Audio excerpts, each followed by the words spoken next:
Tim, thanks for inviting us into your home, man. Yeah, my Appreciate pleasure. it. Yeah, we did a podcast. Like I said, I think it was 3 years ago or so, but it was remote, and it was just as I was getting started, getting my Yeah. feet wet. So hopefully this goes a little better on my end. Anyways. Yeah, I have a hard time. I'm not a big podcast listener, Uh huh. but I don't if I'm listening to somebody like a Jocko or a Joe, Sure. Yeah. and they're like the person that they're having on their podcast is remote. I'm like, meh. It's Next. different, man. It's different. Like we've tried to do a lot more live conversations, and it's different. It's better. The dynamic's different. The always better. conversation goes Yeah. better. You can read each other. We get like that anyways with being online. You can't see the nuances and the tone or the inflection of people's voices. So it's hard to know where people are coming from. Yeah, I was on a Zoom call, and a bunch of people were wearing masks on the call in whatever On the call? on the call. Okay, makes Well, I sense. think they were in their office building. It was like got a it. government. Okay. Yeah, got it. So like I'm not going to throw stones. Like I don't know what the situation was. It might be the policy for the city that they work for, whatever Yeah. it was. But I mean the deviation from like an in-person conversation Mhm. where if you're a jerk or you're being passive aggressive, first of all I can identify, I can read it, and then Right. I can like punish you, Yeah, for being a prick. sure. Where like there's a delta between in-person conversation and a remote virtual conversation. And then there's another one where like 3/4 of your face is covered. Definitely. I'm like, we might as well just text message, because there's no sarcasm. There's no conveyance of any clever wit. I have no idea what you're saying right now, but I think I want to kill you. Right. You know? Is that your default? Oh, yeah, absolutely. It's like everybody's trying to kill me unless you prove otherwise. Yeah. Yeah. I think that's a pretty good move, especially this day and age. Yeah, here we are. Yeah. Yeah. I mean, to this day, the Mujahideen still can't get me. So, I'm doing something right. Yeah. You basically tempted them, right? And No, they started it. well, I know, but you were like, okay, yeah, bring it on, right? Yeah, well, I didn't like walk into a bear cave. And I Yes. was like, well, I guess I did because I went there first and then I killed a bunch of terrorists and then I came back here. But it's not like I came back here and then I was like, ha ha ha, you guys Yeah. can't get me. Right. They were actively recruiting local ISIS Mm-hmm. to find somebody to kill me or to attack my family Here, here. right? Yeah, so I didn't go out and I was like, hey, here I am, come and try and find me. Like, they started it. So then when they did that, I was like, I picked up and called Fox News and told them that they could send anybody they want, but I'm going to kill them all. Right. And they just can't ever get them back, Yeah. Well, I think that's a pretty credible threat coming Yeah. from you. Yeah. Yeah. Did somebody try to break into your house not too long ago? It was a couple of years ago. But they Was did. it like just random or was it targeted? It was kind of both. Okay. So one landscaper talked to another landscaper, and that landscaper told this other landscaper that in this house there was a bunch of guns and money. But they didn't know who you were? They didn't know who I was. Okay. No. So as it like got to the felon friend of the landscaper, they in like the game of telephone, it's like, hey, his name is so and so, and by the time it finally gets around, Yeah. a whole bunch of It was Jim Yeah. Schmemedy or Yeah, something. exactly. Yeah. Gotcha. there's information that's been Yeah. like important information that's been omitted from this Right. conversation. So by the time it got to said professional burglar, who, and when you're a professional burglar, it's not like you're the smartest guy in the world. Yeah, I can imagine. There's that would be life the case. choices that have been made that Sure. have put you on a trajectory to the position that you're in, which is Right. like the bottom feeder of society. Yeah, because sometimes when you hear professional burglar, I'm thinking like Ocean's 11 Yeah. or Italian Job, but it's probably not like that. No, Yeah. no. Like this is like a kind of drug addict that drives this really crappy beat up car that parked directly in front of my house, which was like the first thing that set off the first motion sensor before the cameras even kicked on, was like, there's a car stopped in front of your house. Because you can set up cameras where like if a car Right. pattern wise drives in front of your house Oh, really? numerous times, it'll actually Interesting. alert you. So there's Yeah, some interesting. really cool software out there these days. So one of the things that we have was like if your car stops in front of my house for a period of time, it's like, because there's not a stop sign. There's no Sure. reason There's to no stop. reason you would stop here. Yeah. Right. It's like a car parked at your house at 3:49 a.m. is like curious, and then it's like movement by rear back door, and it's nice. Open up the camera, and there's like a dude lifting up the mat and looking underneath the flower pot, and it's like, And you were here? yeah, well, Okay. a different house. Oh, okay. Yeah, I was All like, the ball's on this guy. right. Yeah. but it was or not, like Yeah. just the stupidity. stupidity. Yeah. So it ended up that he had just heard that there's a bunch of money and guns in this house and didn't know who I was, never Googled anything. So, I mean, he was doing all the right stuff to try and get in here, but he was missing all of the indicators. A good, when we say professional burglar, like if I think a professional were going to walk up to a house and is like, these windows have a shatterproof, entry-proof film on them installed by 3M because I can see that in the corner. Curious. Yeah, that wouldn't be on a typical average house. Yeah, right. like this home is protected by so-and-so security company, and then you like look up and there's a different security system on the exterior of the house. Is that redundant security? Also, maybe not the house to hit. I walk up to like this massive oak door with ornate metal that makes it, I mean, batter ram proof nearly. And you look at this door and you're like, I mean, at some point, yeah, something would go off. Something should click. Yeah. But in like the cost versus gain analysis in these criminals' brains, they still see dollar signs, right? Yeah, they're clouded by that. Yeah, the salesman that like sees the potential. You're working on a car dealership lot, and somebody walks in wearing a Rolex, nice boots. Like, how much time are you going to spend on there before you realize that this guy's waiting for his girlfriend to get off work across the street, and he's just walking, taking calls, right? But you're still like focused. It's the same blindness. So after he hit every exterior door, he starts going to windows, and he went window, and the next window was going to be my son's window, who was 3.5 at the time. So it was like window, gun to the back of the head. If you move an inch, I'm going to canoe your brain, and then I'll have to clean my lawn. I think that's actually what I said to him. That would scare me. Yeah, I've never murdered anyone on my lawn before. And first for everything, I suppose. No, this is still part of the conversation. You've said that. You said that. No, I told this to him. Okay, got it. Like, I've never murdered anybody on my lawn before, but I'm fully down to do that. So I want you to lay down. Do you have any guns, any weapons? He's like, yeah. I'm like, man. Yeah. So it was a. The authorities came, took care of business. No, man. So that was a bummer. Really? Yeah. There was a shooting downtown Austin at the time. And Travis County had moved the call from Austin Dispatch to Travis County Dispatch, and then Travis County Dispatch to the region call center.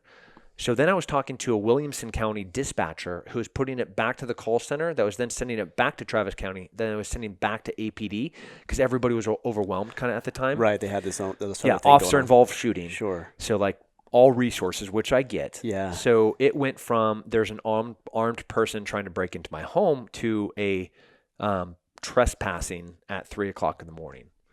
And so I'm on the lawn with this guy for like 30 minutes. And finally, hey dude, I'm gonna cut you loose. Really? Yeah. Like, you're gonna take a walk if I see you here again. I'm gonna keep your taser, which you had on you. Kind of weird, bro. The duct tape, which you also had. Seriously weird. And this 1980s flashlight. You know the mag ones that are like a big like silver, yeah, sure. And so yeah, I cut him loose. Yeah. He got arrested like minutes later. That's his lucky day. Yeah. I mean, on multiple different fronts. Yeah. Oh my goodness. Yeah. I was thinking about like what I want to talk. I mean, there's so much we can talk about, but I've always been really curious. You have so many things going on, and when we get done with this conversation, I know you're going somewhere else, and I'm always curious. Like, what is it that propels you? What is it that drives you? Because you're an intense guy. Obviously, you know what you're talking about. You've been immersed in this world for as long as I'm sure you've been alive. We were talking about that martial arts at 6 years old. What is it that drives you? Oh man, can we go dark early? As soon as you want. Yeah. So I'm not going to tell you no after the story you just told me. So whatever you want to talk about. So I've done a bunch of terrible things, and war is terrible. And by no means am I saying the greater good makes those things that we have done in war. Even like the most righteous shooting on the planet, where that is a terrorist. He just tried to blow up this whole entire line of people delivering food. And then he jumps out from the bushes with his AK and shoots up that lead vehicle that are Doctors Without Borders, and then I shoot that guy. Even as justified as that sounds from his side, that's just another man that's trying to protect the values. His ideology. Yeah. Sure. And there's nothing worse than taking another human's life like that. I think anybody could do. And I've done that my whole entire adult life. You know, like from 9/11 when I was 21 years old until today, that's all I've ever done. It's all I've ever known. Like that picture behind you, that's my task force when we killed Zarqawi in 2006. You know, like that's from me being in Afghanistan, which I got blown up 2 times. I was in gunfights for 3 days at a time. It's like, this is all I've ever done and known. And it has to be worth it. Like I have to have done these things, like for my sanity's sake. I can't sleep at night. Of course. Without thinking that and believing that I've been doing the right things for the right purpose, for the right reason. And I go back to the kind of the founding documents of this country and I read, you know, sentences like, all men are created equal. And I'm like, yeah, I believe that. I believe that to the core. And I know that we have not ever attained that, where all people start on the same level and that all people are given the same opportunities equally at the same portion. Of course. But I think this country has tried harder than anyone ever to make that dream be realized. So I focus on that dream and I say, I need that dream to be realized, or everything that I've ever done is for naught. Right? I look at my kids, you know, I look at my daughters and I say, you know, like, if she wants to be an astronaut or a Navy SEAL and she's capable and they don't have to lower the standards, then she should be able to do that, whatever they want to do. That, again, is that dream. All created equal, all genders, all races, all religions, like, name it, equal. So that's the thing that propels me is this purpose of all of these things would be for naught. Right. Is there anything that you've seen, you know, with what you do in your line of work and government and the direction of politics and life and culture and society where you've actually questioned, is what I'm doing still the right thing? Is it for naught? Have you ever questioned that? Oh, yeah. Okay. Yeah, I mean, every day. How do you deal with that? How do you wrestle with that? I mean, some really weird things where I would be in a country in North Africa, and this was like 8 years ago. Okay. And I went back last year, and the younger brother, like the 9 years younger brother that was just like a 5-year-old kid at the time, is now doing the same thing that his dickhead brother was doing when I was there last time. And now I'm like, did I cause this? A vacuum or a... Yeah, like, or like because I sent his brother to jail, essentially, did I then radicalize the younger brother? Like, is this an immediate causation? Not because correlation's causation, or... But an escalation of some sorts into this. Am I to blame for this? Yeah. You know, if I go to a bomb maker's house and I hit that bomb maker's house and we find all the bomb making material and maybe we shoot the bomb maker, but that whole entire village, maybe that guy was providing the funds that fed that whole entire village. Maybe, right? Possibly. Maybe like every wedding has been paid for by the Taliban, and the Taliban was paying that guy to support that village, and that's how they operate. Right. So when I come in there and I remove, without a doubt, an evil person that is killing people that believe in freedom, the secondary and tertiary effects of that are this ripple, like butterfly effect. Like how many things in these second and third order effects are negatively impacted by the things that I do. And there's no way, if you go down the rabbit hole thinking about those things. Yeah. Well, I can't imagine. Bro, but then when you see it firsthand and you go back and you're like, hello, little brother. Man, you look like your big brother. Why are you doing this? I think it's easy for somebody like myself or most of the people listening to just say, yeah, that's the right, you did the right thing, because we only see right and wrong. We see it from this outside circumstances. We don't have any real consequences of your actions, but you take somebody like yourself who's deeply immersed in it, and it starts to round out that conversation. You start looking at it a little different. It's one of the things I love about podcasts is the subtlety and nuance in conversation, right? So I think when people look at soldiers and they see black and white, right? Like I got orders and I did the right thing or I did the wrong thing, or like they followed the orders they didn't, right? Like, but then you look at the Nazis and you're like, oh, wait, those guys were just following orders. Yeah. I mean, does that mean it's okay to be black and white? No. If we say that they're just following orders, we're automatically condemning them. But then is it okay if our soldiers do that? What if those are just orders? But what if the perspective of the fascists at the time that were stuck in this vacuum, they had no other choice. And by no means am I rationalizing what the Nazis did. They all should burn in hell. Right. Well, you had that show, the show, and you dedicated a lot of your life towards to hunting Nazis. Flushing this Clearly, stuff out. I don't like them. Right. But we miss the nuance, the subtlety in especially war. Like war is not black and white. I mean, it is not even shades of gray. I mean, it is like this murky darkness that is indescribable. And soldiers see those things. And these aren't just, guys with great haircuts and broad shoulders that go in and just do the thing and, march on for justice. They know firsthand, unfortunately, the consequence of their decisions. And it's a tough thing to have to face. Yeah, and I imagine, like you said, you're wrestling with it every day. You're thinking, am I doing the right thing? Am I still doing the right thing? And then you say these guys, like the Nazis, for example, they didn't have a choice. And then it's easy for me to say, well, sure, they did. You just do right. But then you think, okay, I could very easily be that guy that was in 1930s, 1940s, German young man trying to raise a family. That could very easily be me. Yeah. But it seems like we have a hard time learning the lessons and then applying them for any sustained period of time.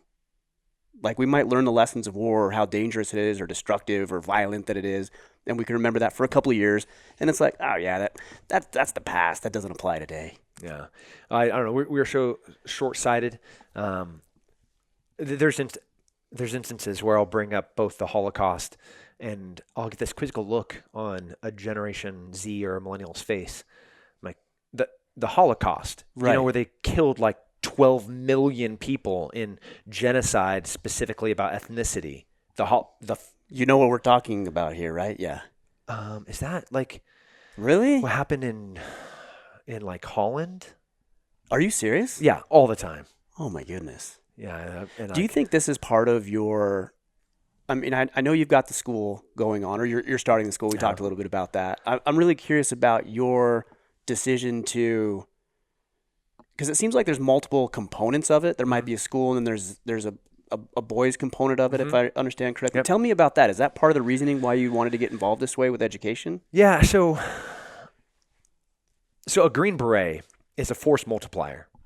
Like unconventional warfare, guerrilla warfare. You take 4 of us, 12 of us, and you drop us behind enemy lines with 200-300 insurgents. Mm-hmm. We teach them leadership. We teach them government. We teach them how to conduct guerrilla operations through unconventional warfare.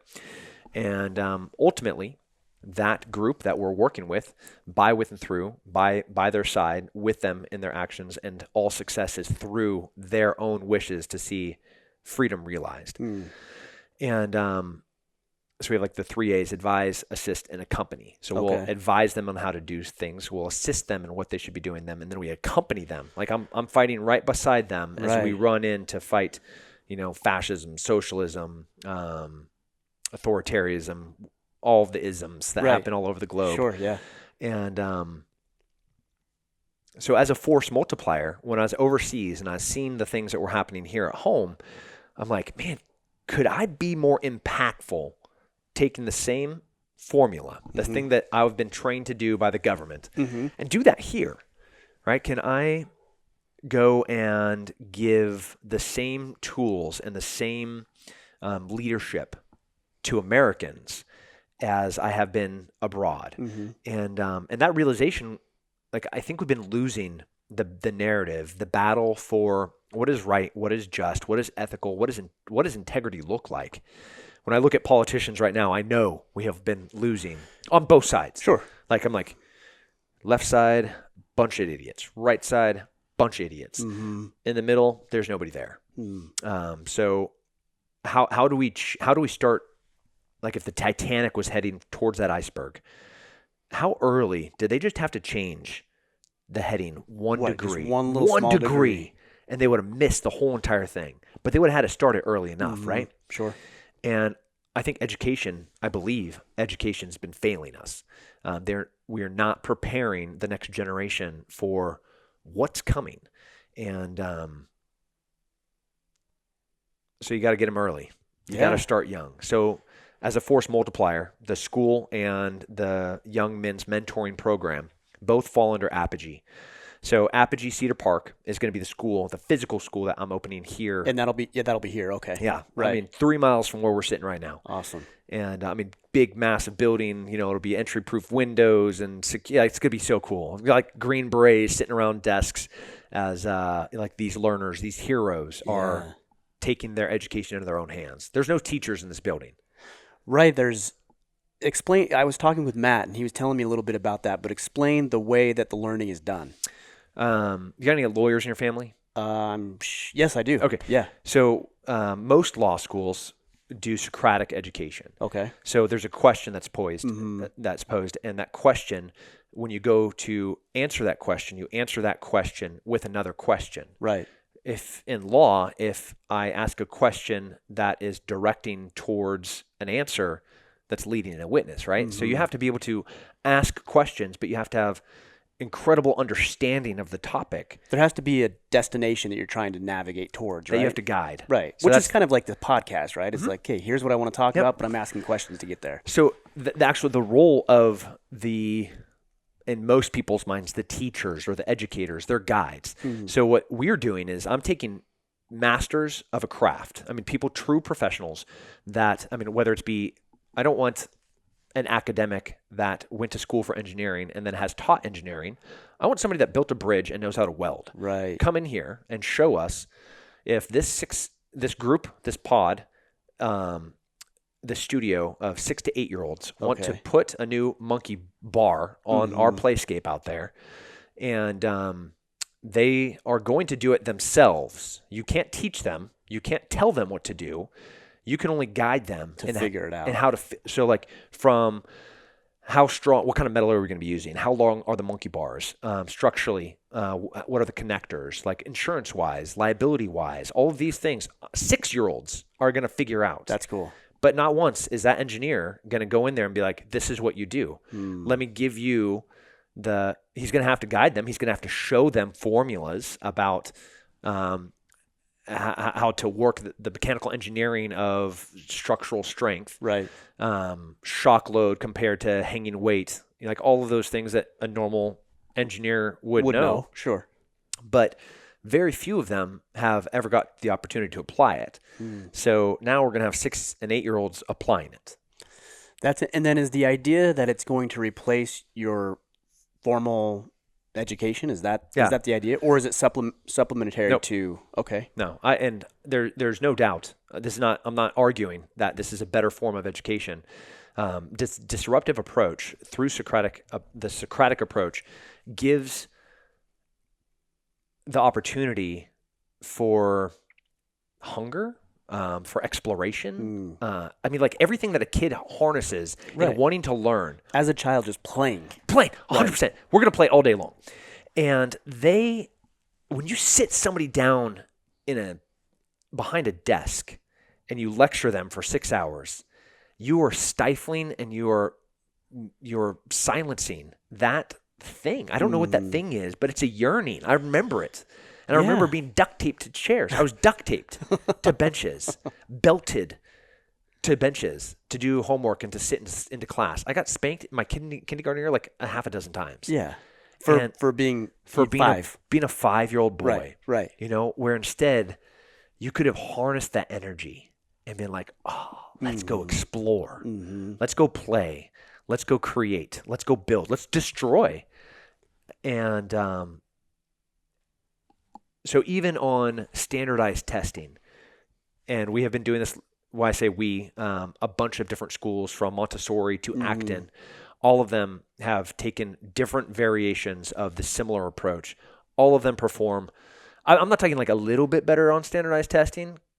I'm talking like really insanely better. You can't even compare them. When you look at like a middle school kid that graduated from a public school or even a private traditional school, and then you look at the Montessoris and Actons, it's not even fair. Really? Yeah.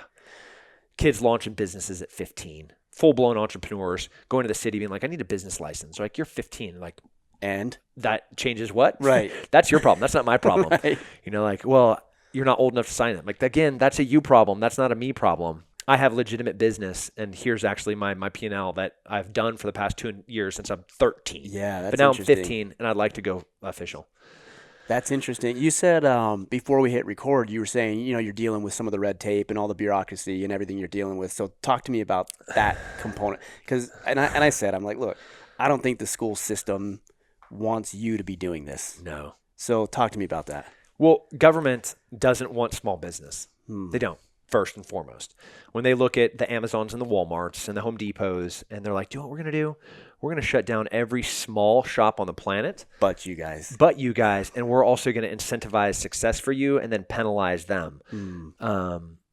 Because for a variety of reasons that we don't have to go into. But then when you go into education, if the public school was going to open up a school in my exact location, they don't have to do a single thing that the city in an itemized 11-page report said that I have to do. Really? 11 pages, itemized, of all the things you need to check I have to do for me to be able to open the school. You know, like a disability sidewalk that goes from the front of the street connected to their sidewalk to all of the doors on my property. And it has to, go a certain way. The fire lane has to be built a certain way. Right. The kids drop off has to be a certain way. The firewalls between uses, like if we're going to have a snack room that's next to a playroom, there has to be a firewall between those two rooms. Okay. And I get a lot of this life and safety things. And Sure, of course. I'm like, life and safety paramount. Got it. And then you get into there has to be a tree within 5 feet of every parking space. Well, every single one of those things, a public school doesn't have to do. They're like, you know what we're going to do? We're going to strip mine this whole entire property, and then I'm going to lay impervious cover, concrete, over every inch of it. And then I'm going to build a big prison right there in the middle of it, and that's where the kids are going to sit. And the city's like, that's great. Perfect. Right? Check. Yeah, you got it.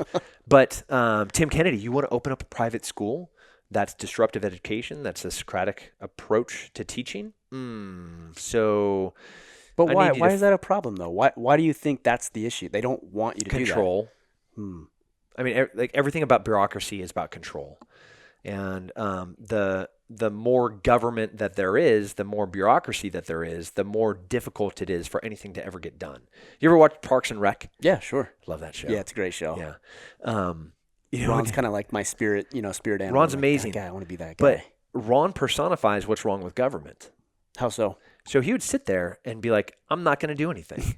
Yeah. Right? I'm going to be the least functioning portion of this space because I don't think government should be doing any of this. But in actuality, in practice, he is slowing down the process. That is what government is. That is what government is. That's funny. So the irony is, while I totally I love. Oh, do I need a permit? Here's a letter. It's the guy takes he can do whatever he wants. Oh, you can do whatever you want. That's all this says. Yeah. He's like, of course, and I'm gonna eat bacon, and we all totally side with him. We're like, this guy's amazing. I want to be him when I grow up. But then you take a step back and look at him, and the irony, the hypocrisy of his position in the government produced nothing. It did nothing. It helped no one. It literally was just a succubus. It was just a leech on the taxpayer dollars. Yeah, I mean, that's true. I wonder why so many people believe that the government can do things right, is somehow more moral than individuals on their own. Yeah. That's always a fascinating thing to me. It's like, what? It's not, though, because it's nice when somebody else does something for you.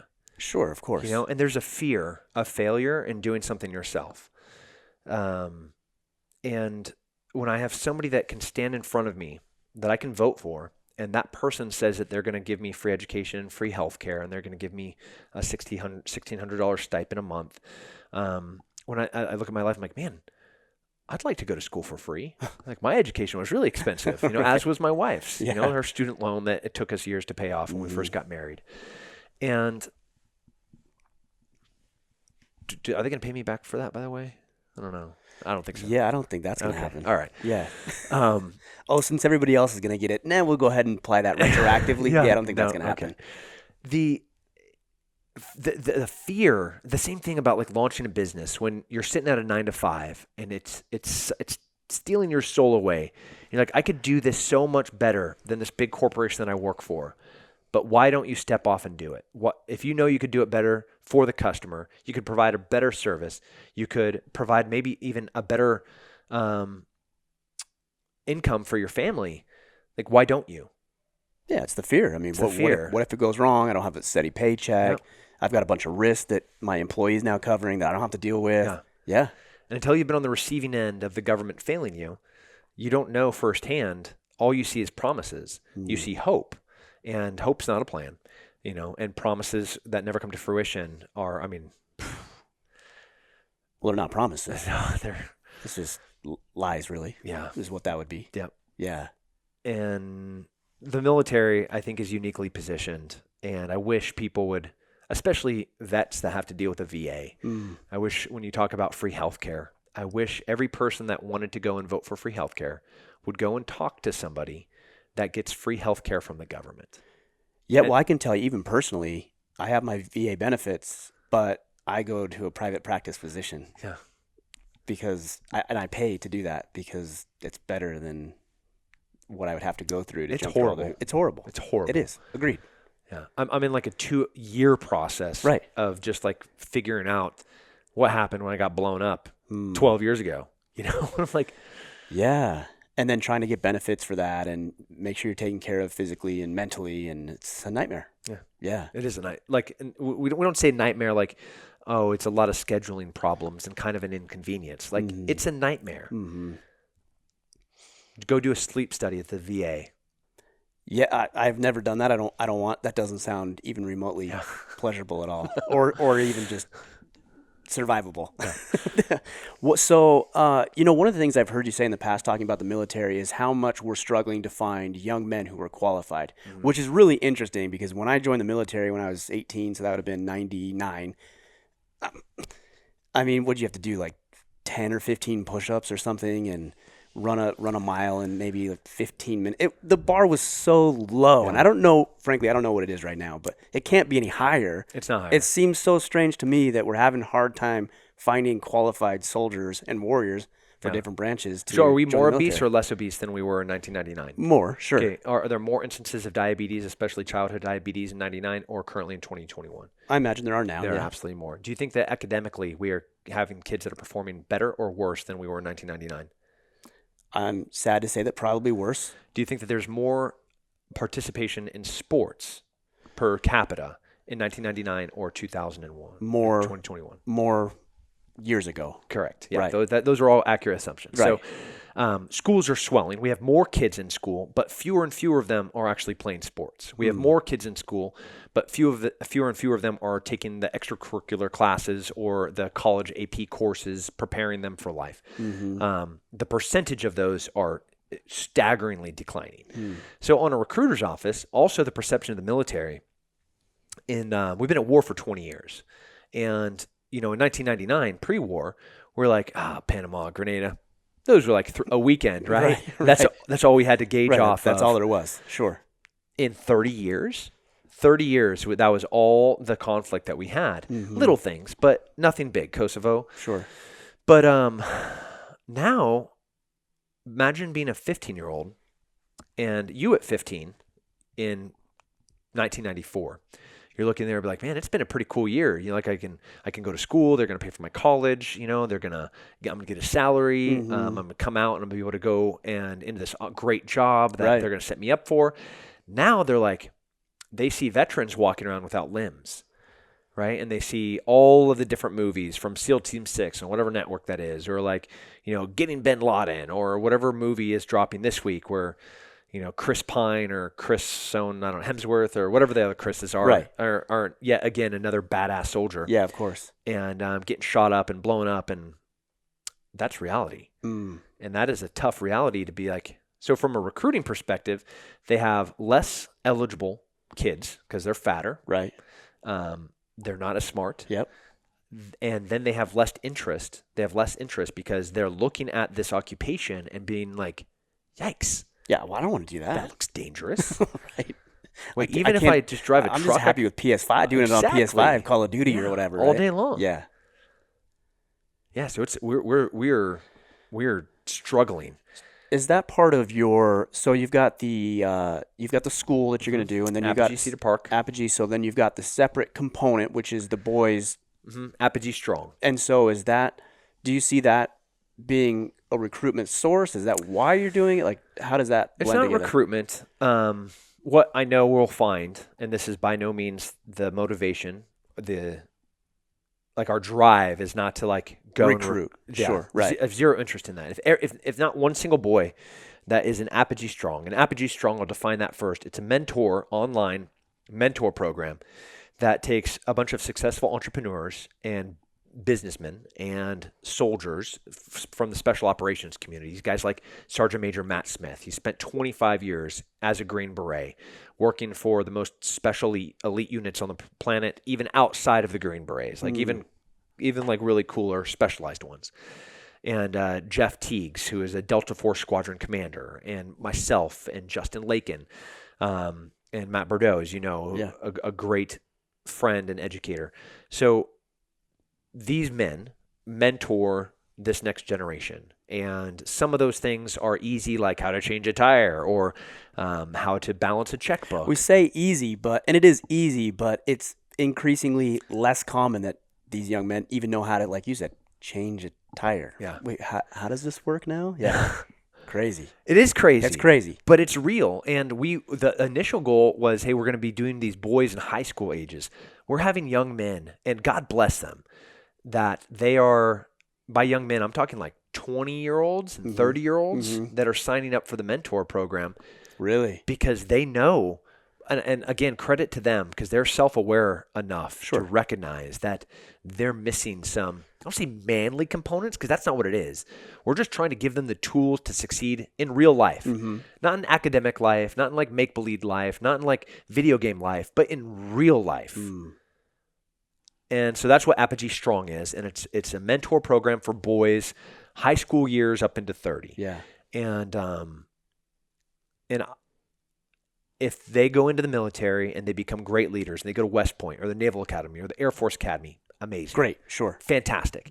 If they go in, they start working for Dell, or they start working for MIT, or they start designing something for NASA, would I be more happy or less happy? Or equally happy? Yeah, I think you'd be equally happy, whatever they decide to do. Whatever they want to do, right?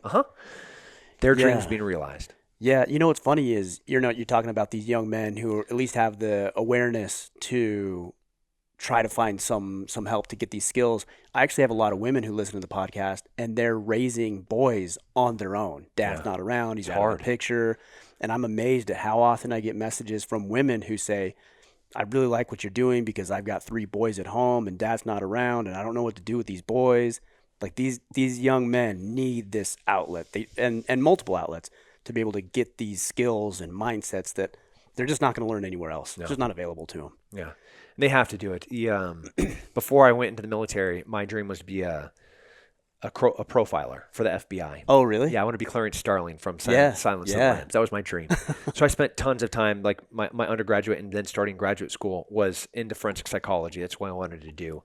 And so I got to interview a whole bunch, even guys from Charles Manson's team. Yeah. I got to interview some people, one of which was in the penitentiary in San Luis Obispo, California. So that was frightening. Wow. But I got to interview and talk to these guys, and I was profiling. This was before the active shooter thing started, and looking at a lot of serial killers, you see lack of father figure in their life. And then you get to the current day active shooter, which is, in my opinion, the current day serial killer. Sure. And then you look at all them at once, right? Just mass casualties as quick as possible. And you see the same thing. You see a lack of masculinity. When I say masculinity, not in the I do think there is forms of toxic masculinity, but when I say masculinity, I think it's a beautiful, compassionate, ethical, powerful thing that a man is supposed to have. And when you're raising a young man, they're supposed to see examples of that. And when that's missing, they don't know what to do. They're going to have that in them anyways. But if it's not channeled and directed properly, it becomes very dangerous. Sure. And especially when you try to medicate it or you're trying to direct it in unhealthy ways. Yeah. And we don't know, like a lot of these drugs, you talk about going back to school and duct taping you, you're not doing what you're supposed to be doing, so let's duct tape you to the chair and then let's just pump you full of medication to sedate you. But I don't think there's been enough research to really try to identify what that does physiologically to a young man who may just have a lot of energy. There's nothing mentally wrong with that individual. No, there's nothing wrong with me. There was nothing wrong with me. There's nothing wrong with my son. But I'll tell you what. Is he like you? Oh, my God. Yeah. Yeah. Have you seen The Last of the Mohicans? Yeah, of course. So remember the beginning where they're playing lacrosse in the front yard? Yeah. And All of them were playing, and yeah, sure. they're playing sticks that they had hand woven, and the hair was down to their, but like vascular, veiny, muscly, just raw little Wild savages. men, I call Wild, them. yeah. Man, if you threw him outside right now, and that's all he'd look like. In minutes, his hair would be matted with sweat, and he'd have bug bites all over his body because he'd be crawling through an anthill and just to see what happens, and he'd be covered in mud, and that's just a Thursday. Right, right. Yeah. Yeah, it's pretty fun to see. Well, it's interesting to see the differences, just innate differences between young men and young women. You know, we talked about the differences in our sons and daughters, and those are my sons. That's how they behave. Mm-hmm. That's my daughter. That's how she behaves. Yeah. I didn't teach them No. to do. I didn't teach my daughter to be kind and loving and nurturing and empathetic and to have dolls and build, little bunk beds or cribs. I didn't teach her how to do that, and I didn't teach my boys how to go out and be that wild man. Yeah. Nor do I encourage either behavior. It's like, okay, here's the fire truck for you, son. Merry Christmas. Right. This Here's is a boy's toy. Yeah. Like they know. Here's your cute little doll that has like a rainbow and a unicorn as her pet. Like, there you go, little girl. There's your toy. Like if you walk them into Target and you walk down like the boy Avenger aisle with Nerf guns, the 1-year-old's like, this is so stupid. You go 2 aisles over into like the tea set thing, and she's like losing her mind, and she's trying to grab everything off of every one. Yeah, I know, one. right? Yeah, there was like, and all she has is a little brother to gauge that off of, and she has zero interest. Yeah, I'm not doing that. No, I don't want this. Looks stupid. Yeah, this is stupid. Oh, boys. Like my daughter will say, boys. Oh, boys. She's Yeah. 7, because she'll see how the boys interact. You said you were talking about toxic masculinity. I'm really curious when you say you believe there are forms of toxic masculinity. I'd like to talk about that a little bit. So a man that abuses his wife, like first of all, I was like yank his balls out and shove them down his throat. I mean, that violence and power and strength, those are forms of masculinity, right? And directed in the positive, in a just way, those are powerful tools for good. Yeah, I mean, I look at you, right? You have that aggression, you have that ability to be dominant, physicality, of course, and it's directed towards appropriate outcomes and pursuits. But if that is directed at the wrong thing, like hurting somebody vulnerable than you, or hurting somebody in a skin color that you don't like, or making sure that that person in that religion that you don't like never gets the job opportunity that they need, or, like abusing your children, being a bully at school, like those are all forms of toxic masculinity, right? But that same energy, that same power, that same violence that's directed towards seeing something wrong happening and intervening, or walking down the road and a kid is walking across a crosswalk. Thank God for a man that can run up with power, strength, yank that kid off the crosswalk, jump across as the car goes zooming by. Like what a beautiful moment. And to watch something happen overseas, to look at a cliff and be like, we're going to climb this cliff, and then we're going to go stop the genocide that's happening inland, or I'm going to run up this beach as I'm watching all of my friends get murdered by machine gun. But they did that. Right. That's masculinity. That's fighting imperialism and fascism. Like that's fucking gorgeous. Mm-hmm. But if they don't have that, if they don't have that power, if they don't have that capability of violence, and there's no restraint that goes along with it, then they're neutered. They're not strong. They're not powerful. They're not kind. They're not gentle. The only time that you can be gentle, kind, or strong is when you have the capability to be otherwise. Sure. Right? Otherwise, like You're a passive wimp. yeah, Right. You're nothing. Right. You can't do good. You can't stop the evil that's happening. You could just stand there and watch it happen. And for evil to conquer, all it takes is for good men to do nothing. And if we're making men that can't do anything, evil will conquer. Sure. Evil will win. So we have to have men. We have to have strong, courageous, powerful people, men and women, that are going to look into the face of tyranny. They're going to look into the face of all of the next. We don't know what the next is. Mm-hmm. But there's always going to be something. There's going to be something. Sure. And I hope to God that there's strength present to be able to fight it. Otherwise, evil conquers. I like that you're talking about this because I personally have been openly critical of the term toxic masculinity. And the reason I have, and it's like I said, I appreciate what you're saying and bringing some context to this conversation, is because I think in a lot of cases and instances, and it seems to be increasing, that the motives of using a term like that is to throw all masculinity under the bus, or assume that all men are the enemy, or we live in some sort of tyrannical patriarchy. And so it gets lumped into this category, or the words are being manipulated to paint a narrative that just isn't true. And they do, and it's not true. But the only way that I want people like that to keep talking, because the only way that you can fight bad ideas are with good ideas, right? So that is not truth. Mm-hmm. Those are lies.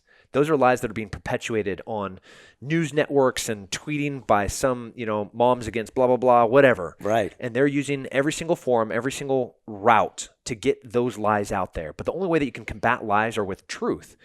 And in this case, it's a subtle nuance, the difference between masculinity, which is a beautiful, powerful thing that should be embraced and should be encouraged and should be enhanced and enabled, right? Like, have you seen the Golden Gate Bridge? Sure. Is it pretty? Yeah, it's amazing. Yeah, do you know how many people died building that? I have no idea. Panama Canal. Seen it? Yeah. I haven't seen it. No, I haven't seen it in person. The engineering, what an engineering feat. Amazing. Right? Connecting worlds with commerce. Do you know how many people died building that? I don't know. But plenty, I'm sure. Yeah. The Chrysler Building. Empire State's Building. Like, all the sacrifices made to build these things. Thousands of lives. Sure. Thousands of lives. Yeah. And those were men hanging off the sides of scaffoldings, hundreds and thousands of feet in the air. Yeah, we need that.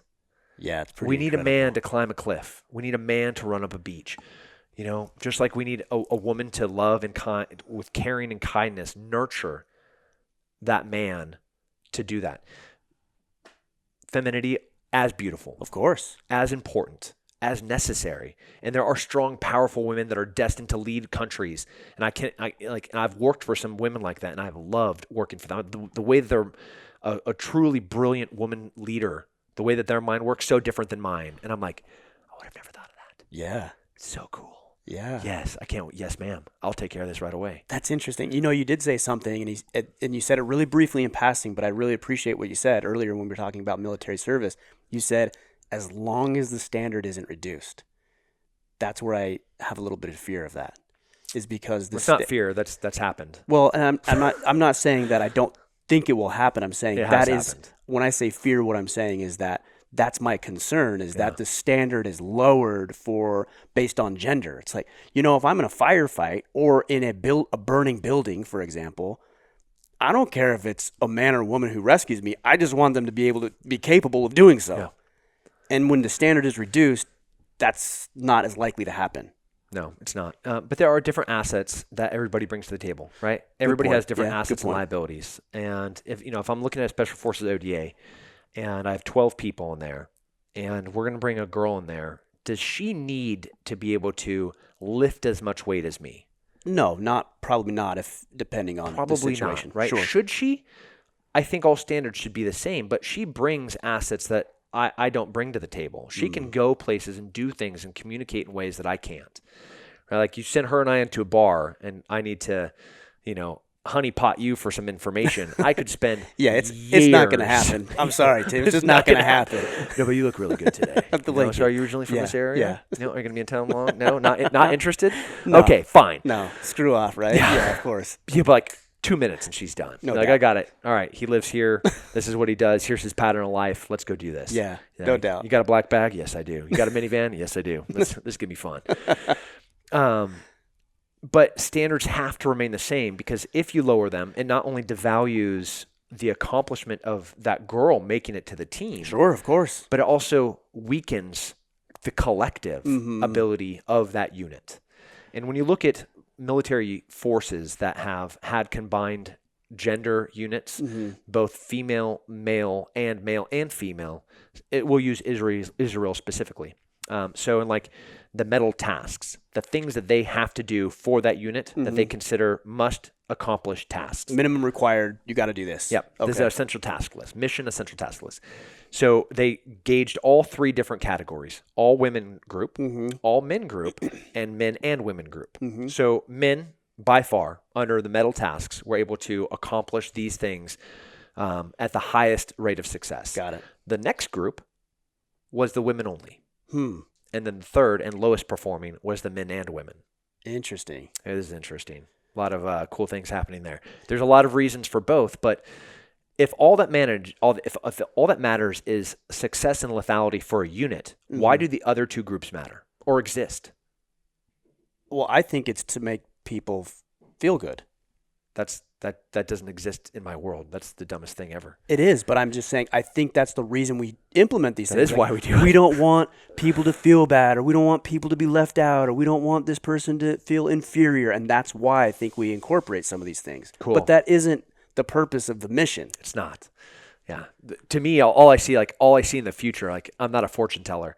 I'm not a precog. But I can look forward and I can see us climbing onto bridges in Baghdad and cutting down Americans that were hung there after they were burnt alive because of failure of a unit to be able to accomplish their mission. And so I don't care about the virtue signaling. I don't care about whatever cultural thing is the new fad of the next administration. Administrations come and go, and the emotion of society to see a Green Beret that is a female, or a Ranger that is a female, or a Navy SEAL that is a female. I don't care. I don't care if they're gay. I don't care if they're black. I don't care anything of that. I care about capability and lethality of that unit. Nothing else matters. Why does this narrative get pushed? And also, how do we begin to paint the right narrative, which is, let's make sure the mission is accomplished. Let's make sure Americans are safe and prosperous. Let's make sure we can keep the bad guys at bay. Yeah. I just want to take all 350 million Americans and have them travel with me. They need to see it and feel it and experience it firsthand. Sure. Yeah. You're like, and when you can smell it, and you can smell it forever. You can smell the smell of a burning body for the rest of your life. And you never forget it. And I want them to smell it. And they can shut their face about what they think they want us to do. Do you think, what's your thought about some sort of mandatory service or something like that? I don't like it. I love that we have an all-volunteer military. And I think we have a more capable military than we have ever had in the history of mankind. And I would love that between, 17 and 20, you have to do something for your country, but military service can't be it. What do you think are the issues that we might run across if that were the case, something like that? One, combat arms has to be always volunteer. Because of the difficulty or the demand, or what is it about combat having arms? worked with conscripts abroad, where people were forced into the military by their government, and then me taking a machine gun and shooting at their feet, being like, the bad guys are that way, we have to go that way, and they're like, we're going this other way. I'm like, they're gonna kill you, they might kill you, I will kill you. You run that way or I'm gonna shoot you. Again, another opportunity where I wish I could just bring 350 million Americans and be like, here you go. You want to see what this looks like? It's really dark. Well, and it takes a special kind of person. I mean, I was in the military for a little bit, obviously nothing to the degree that you are, and I've been able to talk with you and other guys who are at elite levels. And, I mean, let's be honest, you guys are different, you got dark humor, you got twisted humor and stories, and your personalities are extreme. I mean, I'm speaking in broad generalities, but I think that's a pretty safe thing to say, a pretty accurate those are all representation. Accurate. So, I don't think you're going to get that from the majority of the population. No. Because everybody just wants to put their head on their pillow and just like, none of this happens. And that's why I like having the volunteer service, because when somebody volunteers to go into the military, and then they volunteer to be combat arms, and then they volunteer to go to airborne school, and they volunteer to go to special forces selection, and then they volunteer to go to the ODA, like, I'm 5 volunteers in. Like, do you know what kind of person I have there? Somebody who's committed. Really, that's a good word. Committed. They can really handle this. And I'll take a committed, malleable anybody over a forced, perfect Adonis.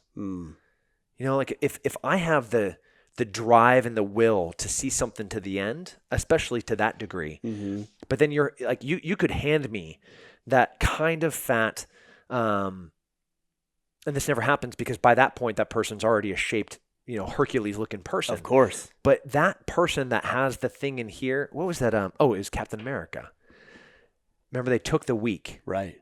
and he jumped on top of that grenade, and they're like, that's the guy we want because it was in here. The strength was inside of here. I can teach anybody to do this. You can mold all that other stuff. Yeah, I can teach people 7-8. You know, like I can show them how to do combat arms, but like I can't give you the will to face the fear of war. Do you think we can create through fatherhood, through mentorship programs like you're doing with Apogee? Do you think you can create and foster that Yes, more in people? absolutely. Or is that an innate thing Nope. when you're born? It is not born. No. Maybe some guys. Like Sure, I'm not of saying course. like Patton didn't drop out of that. You know, like it's like out the uterus. Here we go from the womb. All right, I'm gonna go. I'm gonna go conquer. Oh, General Rommel, you suck. Let me show you how we do this. You know, like It's an environmental thing is what you're saying. you look at the Luttrell brothers. You know, and you look at guys that I grew up with in San Luis Obispo County in like this really rural kind of country folk area of California on the coast. I can't tell you how many Green Berets came from this tiny little area. tiny little, because it was like we were tough. We fought. We rode motorcycles. We hopped. We surfed. We swam in the ocean, and it was just like we hunted, and it was just like normal. All of these things that are extraordinary to other places, and this environment fostered, cultured these young men. I didn't know any of these guys until we got here, and I'm like, Justin Lincoln, You're like, really? you're from San Luis Yeah, Obispo? exactly. You know, Afshim Ariana, you're from here? You know, like name after name after name of all of these guys. And we're 1 year apart in school, or they're like just one school over. And it was just an environment that it was curated. It wasn't curated, it was created to be able to. So yes, I know for a fact that you can create leaders, that you can create the will. With you and how many opportunities that are present, whether it's the school and these programs and courses that you run and Sheepdog and everything that you have going on, how do you take that level of busyness and then filter and decide this is worth my time and attention, this is worth my energy, this will move me closer to my mission, what I want to accomplish, this won't? How do you measure all of that? Yeah. So the first thing is I take the mission and the end state. So I know what my mission is, and What is your mission? to preserve and protect human life. And so as a force multiplier, if that's my mission, here's my end state. What are the things that I need to do, and how do I spend my time, and how do I allocate my time strategically to be able to make that mission reach its end state, see it to fruition? So the lens that I view everything through, time is the commodity that I distribute into efforts to see that happen. Whether that's Sheepdog Response, that's Apogee Strong, that's Apogee Cedar Park. All of my time is dedicated to seeing that end state be realized. Are there things where you've gone down a path because you've did this analysis and then realized, you know what?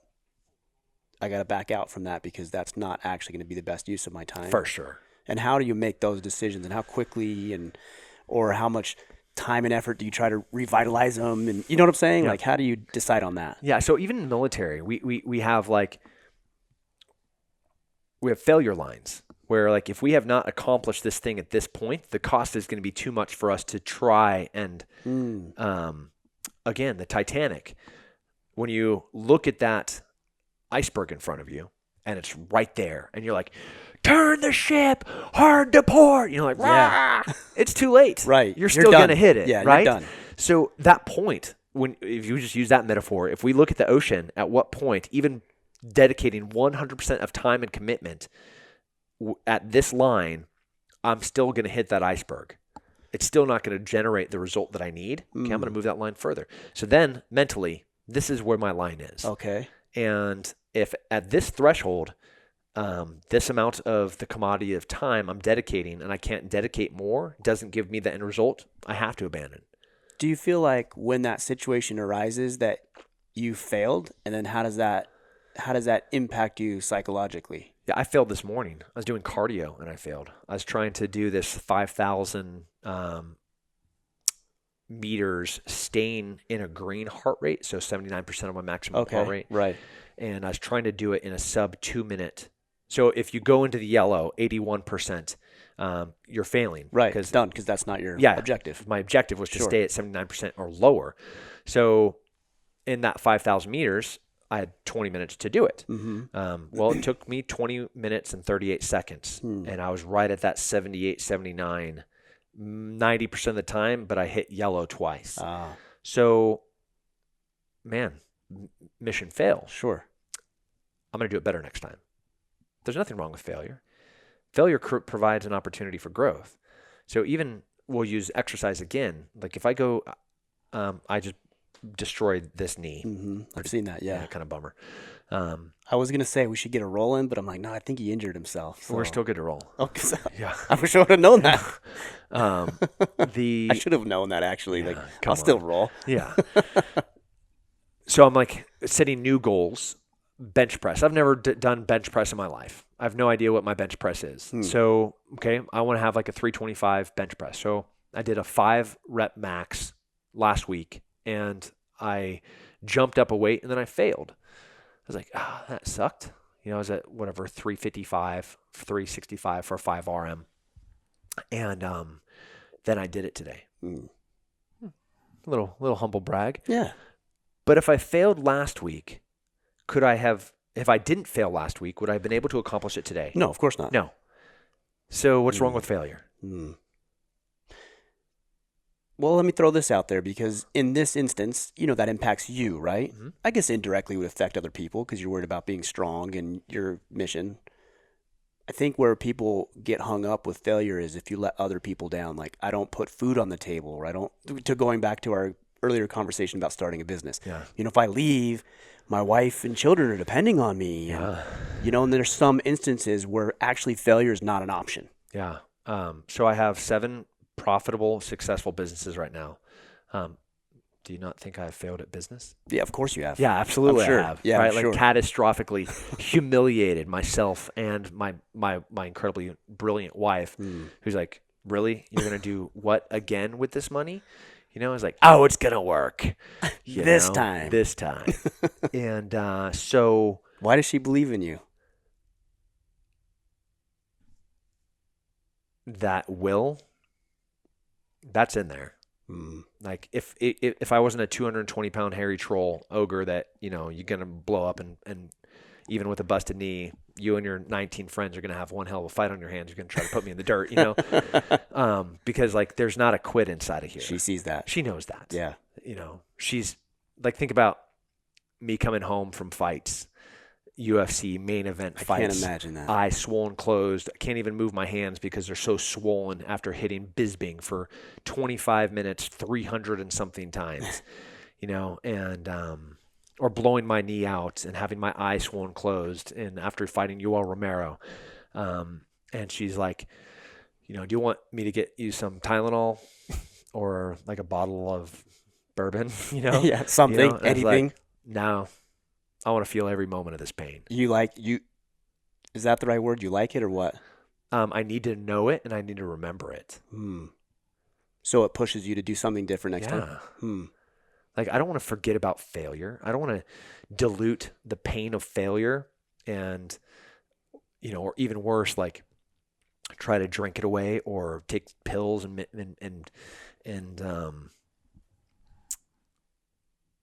I need the acute, sharp suffering that goes along with the humiliating face of failure. And if I could bottle that, I'd drink that because that is going to ensure future success. Interesting. What is it like getting into that ring? It's so foreign to me. Is like I'm going to make a living and a career in getting in a metal cage, almost naked, with another man who wants to hurt you as bad as you want to hurt him. What? Why? I don't know where.